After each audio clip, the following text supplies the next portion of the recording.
ದಿನಗಳ ಹಿಂದಷ್ಟೇ ಹಸೆಮಣೆ ಏರಿದ್ದ ಯುವಕ ಹೃದಯಾಘಾತಕ್ಕೆ ಬಲಿಯಾಗಿರತಕ್ಕಂಥ ಒಂದು ಘಟನೆ ಮಂಡ್ಯ ಜಿಲ್ಲೆಯಲ್ಲಿ ನಡೆದಿದೆ. ಮಂಡ್ಯ ಜಿಲ್ಲೆ ಕೆಆರ್ಪೇಟೆ ಪಟ್ಟಣದಲ್ಲಿ ಈ ಘಟನೆ ನಡೆದಿರತಕ್ಕಂಥದ್ದು. 3 ದಿವಸದ ಹಿಂದೆ ಮದುವೆ ಆಗಿದ್ದಾರೆ.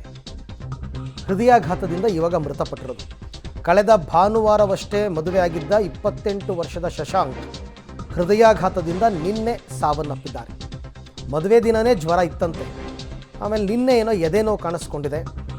ಎದೆನೋವು ಅಂತ ಇದ್ದಾಗ ಹಾಸ್ಪಿಟ್ಲಿಗೆ ಕರ್ಕೊಂಡು ಹೋಗಿದ್ದಾರೆ. ಆದರೆ ಹಾಸ್ಪಿಟಲ್ಗೆ ಕರ್ಕೊಂಡು ಹೋಗುವಷ್ಟರಲ್ಲೇ ಶಶಾಂಕ್ನ ಸಾವಾಗಿದೆ. ಎಂಥ ಅನ್ಫಾರ್ಚುನೇಟ್ ನೋಡಿ. ಬಾಳಿ ಬದುಕಬೇಕಾದಂತಹ ಗಂಡ ಹೆಂಡತಿ, ಪಾಪ ಆ ಹುಡುಗಿಯ ಗತಿ ಏನು, ಆಕೆಯ ಭವಿಷ್ಯ ಏನು, ಈತನ ಸ್ಥಿತಿ ಏನು. 3 ದಿನ ಆಗಿದೆ ಮದುವೆಯಾಗಿ. ಆ 3 ದಿನಕ್ಕೇ ಆತ ಹಾರ್ಟ್ ಅಟ್ಯಾಕ್ ಆಗಿದೆ ಅಂತಂದರೆ ನೋಡಿ. ಕೆಲವರು ಆತ್ಮಹತ್ಯೆ ಮಾಡ್ಕೊಳ್ಳೋದು ಅದು ಬೇರೆ ಕತೆ. ಇದು ಹಂಗಲ್ಲ. ಇವರಿಬ್ಬರು ಪಾಪ ಮದುವೆ ಆಗಿ ಭವಿಷ್ಯದ ಬಗ್ಗೆ 108 ಕನಸನ್ನು ಕಟ್ಕೊಂಡು ಹಾಗಿರೋಣ ಹೀಗಿರೋಣ ಅಂತೆಲ್ಲ ಅಂದ್ಕೊಂಡವರು ಏಕಾಏಕಿ ಹಾರ್ಟ್ ಅಟ್ಯಾಕ್ ಆಗಿಬಿಡುತ್ತೆ ಅಂತಂದರೆ ಏನು ಗತಿ. ಬಟ್ ಅದು ನಡೆದಿರತಕ್ಕಂಥದ್ದು ನೋಡಿ. ಇತ್ತೀಚೆಗೆ ಯುವಕರಲ್ಲಿ ಬಿಡಿ, ಸ್ಕೂಲ್ಗೆ ಹೋಗೋ ಮಕ್ಕಳು ಹಾರ್ಟ್ ಅಟ್ಯಾಕ್ ಆಗ್ತಾಯಿದೆ. 7ನೇ ಕ್ಲಾಸು 8ನೇ ಕ್ಲಾಸ್ 9ನೇ ಕ್ಲಾಸ್ ಮಕ್ಕಳಿಗೆಲ್ಲ ಹಾರ್ಟ್ ಅಟ್ಯಾಕ್ ಆಗಿದೆ. PUC ಡಿಗ್ರಿ ಓದ್ತಿರೋ ಮಕ್ಕಳುಗಳಿಗೆಲ್ಲ ಹಾರ್ಟ್ ಅಟ್ಯಾಕ್ ಆಗಿದೆ. ಇವ್ರಿಗೂ 28 ವರ್ಷ ಚಿಕ್ಕ ವಯಸ್ಸು ಹಾರ್ಟ್ ಅಟ್ಯಾಕಲ್ಲಿ ಮೃತಪಟ್ಟಿದ್ದಾರೆ. ಇವಾಗ ಮೊನ್ನೆ 2ನೇ ತಾರೀಕು ರೆಸಾರ್ಟಲ್ಲಿ ಮದುವೆನೂ ಕೂಡ ಆಯಿತು. ಸ್ವಲ್ಪ ಜ್ವರ ಬಂತು, ಇಂಜೆಕ್ಷನ್ ತೊಗೊಂಡು ಬೆಂಗಳೂರಲ್ಲಿ ಇಂಜೆಕ್ಷನ್ ತೊಗೊಂಡಿದ್ದು. ಮಧ್ಯಾಹ್ನ ಮೇಲೆ ಚೆನ್ನಾಗೇ ಇದೆ. ನಿನ್ನೆ ಅಂದರೆ 7 ಗಂಟೆ ಮೇಲೆ ಅದೇ ನೋವು ಅಂತ ಹೇಳಿ ಸಂಜೆ ಸಾಯಂಕಾಲ ಹಾರ್ಟ್ ಅಟ್ಯಾಕ್ ಆಗಿದೆ. ಯಾವ ಹಾಸ್ಪಿಟ್ಲ್? ಕಾವೇರಿ ಹಾಸ್ಪಿಟಲ್, ಬೆಂಗಳೂರಲ್ಲಿ. ಯಾವ ಏರಿಯಾದಲ್ಲಿ ಇರ್ತದೆ? HSR ಲೇಔಟಲ್ಲಿ. ಯಾರೂ ಎಕ್ಸ್ಪೆಕ್ಟ್ ಮಾಡಿರಲಿಲ್ಲ. ಭಾನುವಾರ ಶನಿವಾರ ನೈಟ್ ರಿಸೆಪ್ಷನ್ ಆಗಿ ಭಾನುವಾರ ಬೆಳಗ್ಗೆ ಮದುವೆ ಆಯಿತು. ಈಗ 2 ದಿವಸ ಆಗಿದೆ, 3 ದಿವಸ ಮದುವೆ ಆಗಿ ತುಂಬ ಚೆನ್ನಾಗಿ ಗ್ರ್ಯಾಂಡಾಗಿ ಅರೇಂಜ್ಮೆಂಟ್ಸ್ ಮಾಡಿ ಮದುವೆ ಆದ.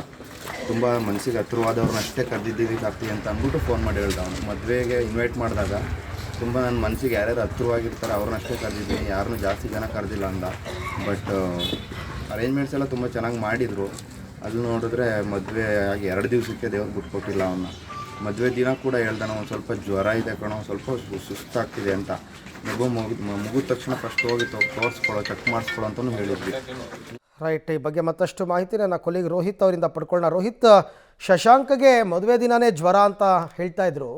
ಏನಾದರೂ ಬೇರೆ ಆರೋಗ್ಯ ಸಮಸ್ಯೆ ಇತ್ತಾ ಅಥವಾ ಜ್ವರ ಬಂದಿನ ಏನಾದರೂ ತೋರಿಸ್ಕೊಂಡ್ರಾ, ಹೇಗೆ ಅಂತ? ಅರವಿಂದ್, ಇವು ಮಂಡ್ಯ ಜಿಲ್ಲೆ ಕೆಆರ್ಪೇಟೆ ತಾಲೂಕಿನ ಈ ಶಶಾಂಕ್ ಬಂದ್ಬಿಟ್ಟು ಬೆಂಗಳೂರಿನಲ್ಲಿ IT ಉದ್ಯೋಗ ಮಾಡ್ತಾ ಇರ್ತಾರೆ. ಈ ಹಿನ್ನೆಲೆಯಲ್ಲಿ ಅಲ್ಲೇ ಅಂದ್ರೆ ಜಾರ್ಖಂಡ್ ಮೂಲದ ಯುವತಿಯನ್ನ ಹಲವು ವರ್ಷಗಳಿಂದ ಪ್ರೀತಿ ಮಾಡ್ತಾ ಇರ್ತಾರೆ. ಕಳೆದ ಭಾನುವಾರವಷ್ಟೇ ಇವರ ವಿವಾಹ ಆಗಿರುತ್ತೆ. ಮದುವೆ ಸಂದರ್ಭದಲ್ಲಿ ಈತನಿಗೆ ಸ್ವಲ್ಪ ಪ್ರಮಾಣದ ಜ್ವರ ಇತ್ತು ಅಂತೇಳಿ ಕೂಡ ಶಶಾಂಕಿ ಸ್ವತಃ ಆತನ ಸ್ನೇಹಿತರ ಬಳಿ ಹೇಳ್ಕೊಂಡಿರುವಂತದ್ದು. ಇದಾದ ನಂತರವಾಗಿ ಒಂದಷ್ಟು ಮಾತ್ರೆಗಳನ್ನ ತೆಗೆದುಕೊಂಡು ಅದಷ್ಟಕ್ಕೆ ಸುಮ್ಮನಾಗಿದ್ದಾರೆ. ಆದ್ರೆ ನಿನ್ನೆ ಇದ್ದಕ್ಕಿದ್ದಂತೆ ಎದೆನೋವು ಕಾಣಿಸ್ಕೊಂಡಿದೆ. ಇದಾದ ಬಳಿಕವಾಗಿ ಪೋಷಕರೆಲ್ಲರೂ ಕೂಡ ಆಸ್ಪತ್ರೆಗೆ ಕರೆದುಕೊಂಡು ಹೋಗುವಂತ ಸಂದರ್ಭದಲ್ಲಿ ಮಾರ್ಗ ಮಧ್ಯದಲ್ಲಿ ಕೂಡ ಶಶಾಂಕ್ ಕೊನೆ ಉಸಿರು ಎಳೆದಿರುವಂತದ್ದು. ಅದು ಕೂಡ 28 ವರ್ಷಕ್ಕೆ ಈ ಹಾರ್ಟ್ ಅಟ್ಯಾಕ್ ಆಗಿರುವಂತದ್ದು ತೀವ್ರವಾದಂತಹ ಆತಂಕ ಎಡೆ ಮಾಡಿಕೊಡುವಂತದ್ದು. ಅದು ಕೂಡ ಮದುವೆ ಆಗಿ 3 ದಿನಕ್ಕೆ ಈತ ಕೊನೆ ಉಸಿರು ಎಳೆದಿದ್ದಾರೆ. ಯಾಕಂದ್ರೆ ಮದುವೆಯಾಗಿ ದಾಂಪತ್ಯ ಜೀವನದಲ್ಲಿ ಸಾಕಷ್ಟು ಅಂದ್ರೆ ಒಂದಷ್ಟು ಬದುಕನ್ನ ಉತ್ತಮವಾಗಿ ನಡೆಸಬೇಕು, ಉತ್ತಮವಾದಂತಹ ಕನಸುಗಳನ್ನ ಕಟ್ಕೊಂಡಿರ್ತಾರೆ. ಆದ್ರೆ ಈ ರೀತಿಯಾದಂತ ಹೃದಯಾಘಾತದಿಂದಾಗಿ ಒಂದ್ ರೀತಿಯಾಗಿ ಇಡೀ ಮನೆಯಲ್ಲಿ ಸೂತಕದ ವಾತಾವರಣ ಇರುವಂತದ್ದು ಮುಗಿಮುಟ್ಟಿದೆ ಅವರ ಆಸ್ಕಂದನೂ ಕೂಡ. Arvind, right. Thank you Rohit, ತಮ್ಮೆಲ್ಲ ಮಾಹಿತಿಗೆ. ವೆರಿ ವೆರಿ ಅನ್ಫಾರ್ಚುನೇಟ್ ಇದು ನಿಜವಾಗ್ಲೂ ಕೂಡ.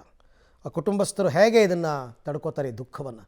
ಹುಡುಗಿ ಮನೆಯವರಾಗಲಿ ಹುಡುಗನ ಮನೆಯವರಾಗಲಿ 3 ದಿನ ಆಗಿರೋದು ಮದುವೆಯಾಗಿ. ಭಾರಿ ಅನ್ಯಾಯ. ಕೆಲವು ಸಂದರ್ಭದಲ್ಲಿ ಕೆಲವರು ಕುಟುಂಬದಲ್ಲಿ ಈ ರೀತಿ ಆಗುತ್ತೆ. ಬಟ್ ಏನು ಮಾಡೋಕ್ಕಾಗಲ್ಲ. ಸಾವು ಅಂತಕ್ಕಂಥದ್ದು ಯಾರನ್ನೂ ಹೇಳಿ ಕೇಳಿ ಬರಲ್ಲ, ತಡೆಯೋಕ್ಕೂ ಆಗಲ್ಲ. ಹಾಗಾಗಿ ಆ ಕುಟುಂಬದವರು ಧೈರ್ಯ ತೊಗೋಬೇಕು ಇವಾಗಷ್ಟೇ.